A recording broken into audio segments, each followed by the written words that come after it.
ऐसे समझिए। तो एक जब कोई शब्द वोवेल से शुरू हो तो उसके पहले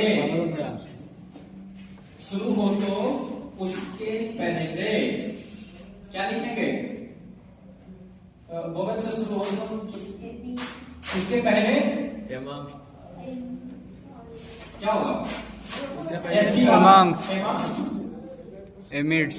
amongst या amidst का प्रयोग करते हैं, और यही करना उचित माना जाता है मॉडर्न इंग्लिश ग्रामर के हिसाब से और एंशिएंट इंग्लिश ग्रामर के हिसाब से। ठीक है, इसको लिख लीजिए। एग्जाम्पल जैसे रहेगा, हमारे बीच मिठाइयां बांट दो। मिठाइयां नहीं बढ़ रही है, हमारे बीच मिठाइयां बांट दो। पानी पानी मुंह से मत गिराना शुरू कर दीजिएगा, बार-बार मिठाई आती है। क्या होगा? बांटना का डिस्ट्रीब्यूट द स्वीट्स किसके बीच? हमारे बीच। हमारे का क्या होता है? अस। अब देखिए अस का पहला लेटर क्या है? यू। वोवेल है। अस का पहला लेटर वोवेल है, तो इसमें हम एमम नहीं लिखेंगे, अमिड नहीं लिखेंगे। क्या लगेगा? एसटी वाला, अमिड्स या एमम्स। यहाँ पे क्या हो जाएगा? अमंगस्ट या अमिड्स। समझ गए? एक्सेट्रा। चलिए, एमम का खेल खत्म। अब आते हैं 11 नंबर, कौन सा? विथ का देख रहे हैं। विथ बहुत इंपॉर्टेंट, विथ का भी है। यूजेस ऑफ क्या लिखे? With. Uses of with, WITH, with. हाँ, विथ से याद आया, बाय भी लिखाना है। इधर साइड में लिख देते हैं, भूल जाएंगे। बाय भी लिखाना है, बहुत इंपॉर्टेंट है। फ्रॉम लिखाना है, from, of, by, from, of, with और ऐसे ये सब पहले लिखना है। तो इस पे आते हैं मिटाएं।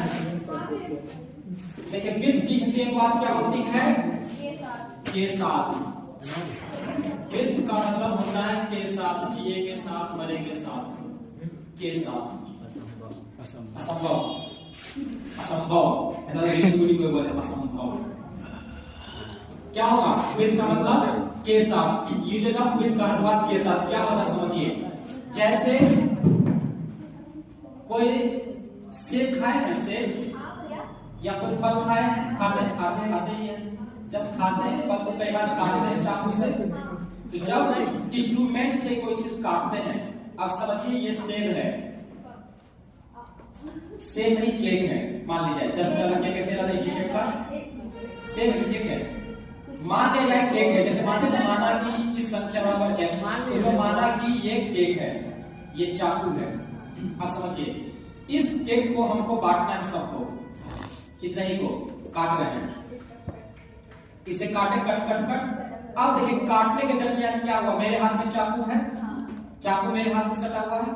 तो जब किसी लिविंग चीज से कोई औजार, इंस्ट्रूमेंट सटा हुआ उसके कांटेक्ट में हो और उससे किसी चीज को, किसी काम को अंजाम दिया जाए, तो वहां कौन सा प्रीपोजिशन लगेगा? जब देखिए, पहली बात, ये वस्तु है एक, दूसरी वस्तु ये है, और ये दोनों जो एक वस्तु के द्वारा कोई व्यक्ति जब किसी चीज पे प्रहार या कोई चीज काम करता है कांटेक्ट में आके, जैसे हम इसके चाकू ये केक है काट रहे हैं, मेरे कांटेक्ट में है, मेरे टच में है, तो जब मेरे टच में है और इससे हम कोई काम कर रहे हैं, तो यहाँ पे कौन सा प्रीपोजिशन लगेगा?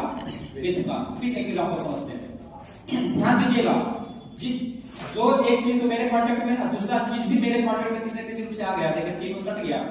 जब तीनों चीज सट जाए तो क्या लगेगा? विथ। अब फिर से क्वेश्चन पूछते हैं, यहाँ पे बंदूक है, सनी देओल वहां सो रहे हैं, मान लीजिए सनी ने गोली मार दी बंदूक से, यहाँ विथ लगेगा कि नहीं?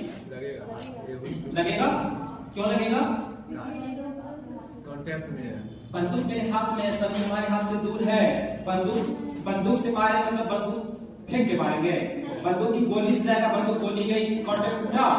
केवल ये बंदूक मेरे हाथ में है, सनी मेरे हाथ में सटे, ये बंदूक में सटे। जैसे ये सनी है, ये बंदूक है, ये हम है, कॉपी में से गिरा दिए, अब कांटेक्ट में आया, तब यहाँ क्या लगेगा? अगर बोले कि सन्नी को बंदूक के द्वारा बंदूक से मारा तो तब लगेगा विद, लेकिन ऐसे मार रहे हैं तो बाय बंदूक या बाय गन।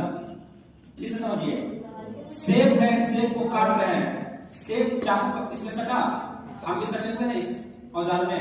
जब हम औजार में सटे हुए हों, मतलब उसमें कांटेक्ट में हो और दूसरी चीज को उसमें प्रहार कर रहे हैं, कुछ काम कर रहे हैं, तीनों कांटेक्ट में आ गया, मेन रूप से इसके कांटेक्ट में, लेकिन ये तीनों सट गया कि नहीं? तीनों जब सट गया तो विद, लेकिन जैसे बंदूक वाला बोला, मान ये बंदूक है, ये सन्नी है, अब सन्नी को हम पीट रहे हैं, ये बंदूक है, ये सन्नी है, इसमें बंदूक खत्म, गोली खत्म, गोली खत्म, सर बंदूक है, गोली खत्म, ये सन्नी है, ये बंदूक है, गोली खत्म।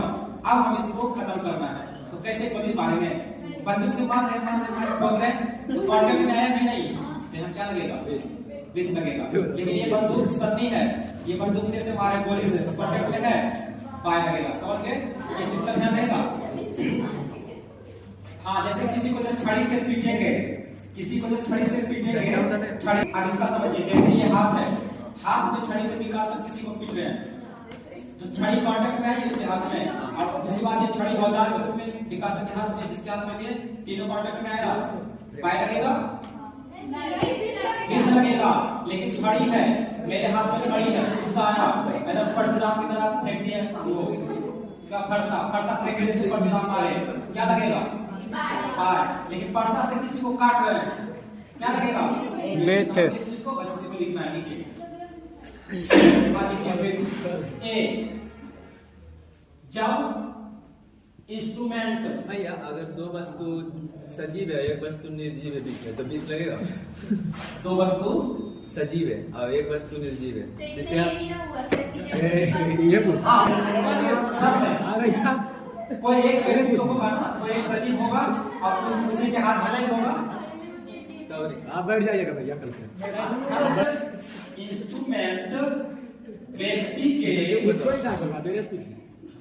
के कांटेक्ट, कांटेक्ट यानी संपर्क, इस संपर्क का मतलब सटा हुआ, समझिए, संपर्क मतलब सटा हुआ,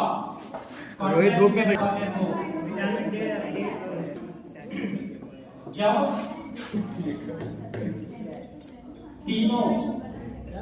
तीनों कांटेक्ट में आ जाए, जब तीनों कांटेक्ट में आ जाए, इसको आप समझा दीजिए, तीनों अपने कांटेक्ट में आ जाए तो कौन सा प्रीपोजिशन विद का प्रयोग होगा?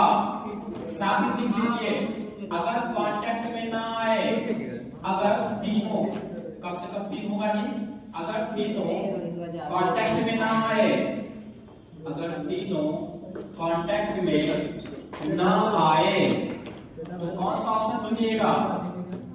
तो बाय लगेगा, या बाय का प्रयोग होगा। बस इसको लिखिए, इसका एग्जांपल लिखेंगे।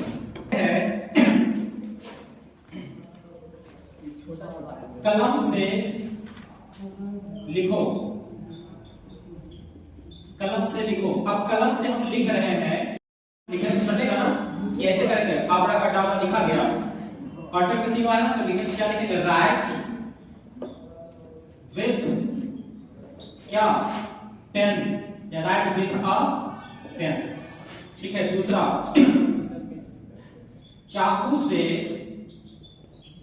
सेब को काटो, चाकू से सेब काट रहे हैं, चाकू सेब पर रखे, कौन रखा? मेरा हाथ रखा, कांटेक्ट में है तीनों, क्या लगेगा? विथ।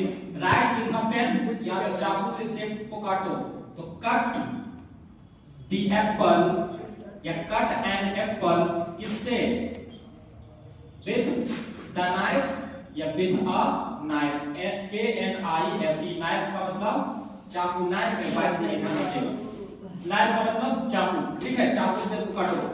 अब अगर रहेगा पेंसिल से लिखो, एक चीज हम बताते हैं इंपॉर्टेंट, एक्सटेंशन मान लीजिए ये वाला, ये थोड़ा अलग है। अगर रहेगा पेंसिल से लिखो, ये वो पेंसिल से लिख रहा था। अब देखिए पेंसिल जो है ये एक्सेप्शन है, पेंसिल से लिखने का मतलब ये होता है, मतलब इसका जैसे इसमें विद का प्रयोग होता है ना, इसमें विद का प्रयोग नहीं होता है, इसमें क्या होता है? इन का प्रयोग होता है। जैसे अगर ऐसे बनाएंगे तो जैसे लिखेंगे राइट इन अ पेंसिल। अगर यहाँ पे आर्टिकल रहेगा ना, ध्यान दीजिए, अगर पेंसिल के पहले आर्टिकल है तो क्या लगेगा? इन। वही वाला काम कर गया कि इन और किसी वस्तु के बीच में अगर ए है बस आर्टिकल है तो क्या लगेगा यहाँ पे? जैसे किसी